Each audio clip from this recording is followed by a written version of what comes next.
قرآن کی وہ یہ خصلت ہے، قرآن کی یہ صفت ہے کہ اس کا ایک سرا اللہ کی زبان کے ساتھ ہے، اللہ کے باطن کے ساتھ جڑا ہوا ہے، اور دوسرا سرا حافظ قرآن کے سینے کے ساتھ جڑا ہوا ہوتا ہے۔ اس میں تبدیلی نہیں ہو سکتی، یہ اللہ کی صفت ہے۔ ہم دنیا میں مخلوق سے نفع اٹھاتے ہیں، مسلمان ہوں یا کافر آپس میں ملتے ہیں، گاڑیاں ہیں ان سے نفع اٹھایا تو مخلوق، آپس میں نفع اٹھایا تو مخلوق۔ اگر کائنات کی کوئی چیز بھی خریدی ہے تو مخلوق نے مخلوق سے نفع اٹھایا ہے، لیکن مسلمان کے پاس ایک اضافی چیز ہے۔ وہ اضافی چیز کیا ہے؟ جس کی وجہ سے آج ہم پوری دنیا کے حسد کا نشانہ ہیں، جس کی وجہ سے آج ہم پوری دنیا کی دشمنیوں کے نشانے پر ہیں۔ اس کی وجہ کیا ہے؟ پوری مخلوق سے نفع اٹھا رہی ہے۔ مسلمان واحد وہ قوم ہے جو اللہ کی صفت کلام سے نفع اٹھا رہی ہے۔ مسلمانوں کے پاس یہ ایسی چیز ہے جو کائنات میں کسی اور امت کے پاس بھی نہیں ہے، کسی اور مذہبی گروہ کے پاس بھی نہیں ہے۔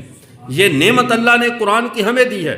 یہ قرآن پاک یہ وہ مضبوط رسی ہے، یہ وہ مبارک راستہ ہے جو ٹوٹنے والی نہیں ہے۔ ایک سرا اگر اس کا اللہ کے عرش پہ ہے، ایک حصہ اس کا اگر خدا کے ہاتھ میں ہے تو دوسرا حصہ میرے اور آپ کے ہاتھ میں ہے۔ تو جب یہ رسی اتنی مضبوط ہے کہ ہم نے اس کو تھاما ہوا ہے، تو اب دنیا صاف ظاہر ہے کہ جو چیز جس کے پاس نہ ہو وہ اس کا دشمنی کا اظہار کرتا ہے کہ جس چیز کے پاس میرے پاس میسر نہیں تو میں اس کے ساتھ دشمنی کروں۔ تو دنیا کے پاس یہ رسی کا سرا ان کے ہاتھ نہیں آ رہا، اب ان کے ہاتھ یہ رسی کا سرا کیسے آئے؟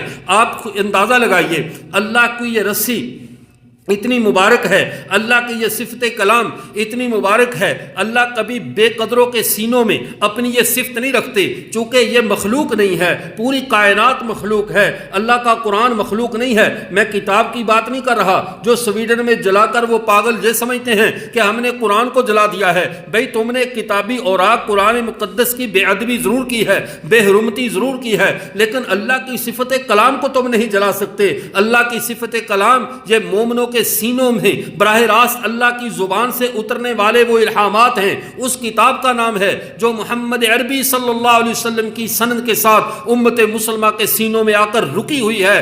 آخر کتنے سینے تم جلاؤ گے، کتنے سینوں کو تم ختم کرو گے؟ یہ امت محمدیہ کا یہ اعزاز ہے، یہ شرف ہے کہ یہ زمین پہ رہتے ہوئے بھی خدا کے نمائندے بن کر رہ رہے ہیں۔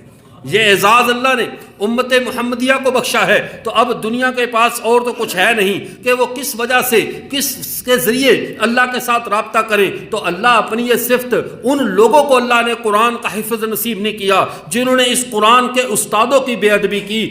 آج امت میں سب سے پہلے اس امت کے استاذ جنہوں نے، ہم تو سارے عجمی ہیں، ہمیں کیا پتا، ہمارے ہاں تو اللہ کا قرآن بھی عربی میں تھا، ہمارے پیغمبر کا فرمان بھی عربی میں تھا، دونوں باتیں عربی زبان میں تھی۔ ہم عجمی تھے، جاہل تھے، ہمیں کیا خبر تھی کون سا قرآن ہے، کون سا ہمارے پیغمبر کا فرمان ہے، کون سے عربی کے محاورات اور ضرب الامثال ہیں، کون سے حسان بن ثابت کے قصیدے ہیں، کون سی عبداللہ بن رواحہ کی نظمیں ہیں، ہمیں تو کچھ پتا نہیں تھا۔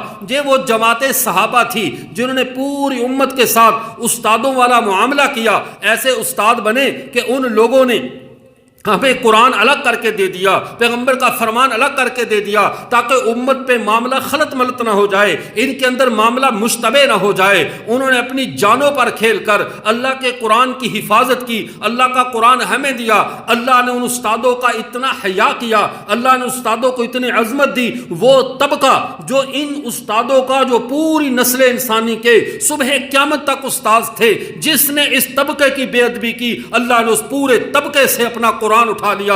آج آپ جاؤ چراغ لے کر ڈھونڈو، آپ کو کسی اس طبقے میں قرآن کا حافظ نہیں ملے گا جو صحابہ کو گالی دینے والے ہیں، کسی اس طبقے میں تمہیں قرآن کا عالم نہیں ملے گا جو صحابہ کے بارے میں بدگمانی کرنے والے ہیں۔ جب صحابہ سے جو بے ادبی کرنے والوں کے سینوں سے اللہ نے قرآن اٹھا لیا، چاہے وہ پیغمبر کے خاندان کا دامن ہی تھام کے بیٹھے تھے، چاہے وہ کسی اور مبارک ذریعے جو ہے وہ اپنے پہچان بنا کر بیٹھے تھے، چاہے وہ اللہ اور اللہ کے رسول کا نام لینے والے بھی کیوں نہیں تھے، لیکن جب امت کے قرآن کے پہلے استادوں کی بے ادبی کی، اللہ نے ان کے سینوں سے قرآن اٹھا لیا۔ اب صبح قیامت تک تم قرآن سے محروم ہو۔ تو پھر وہ کفار جنہوں نے ہمارے پیغمبر کو بھی نہیں مانا، استادوں کو ماننا تو دور کی بات، رب کا قرآن لانے والے پیغمبر کو نہیں مانا، میرے پیغمبر کے دین کو نہیں مانا، ان کے سینوں میں اللہ اپنا قرآن کیسے دے دے، ان کے ہاتھ میں رسی کا سرا کیسے آ جائے؟ اللہ نے ان سب کو اندھیرے میں رکھا ہے، اللہ نے ان سب کو اسی جہالت کی تاریکی میں رکھا ہے.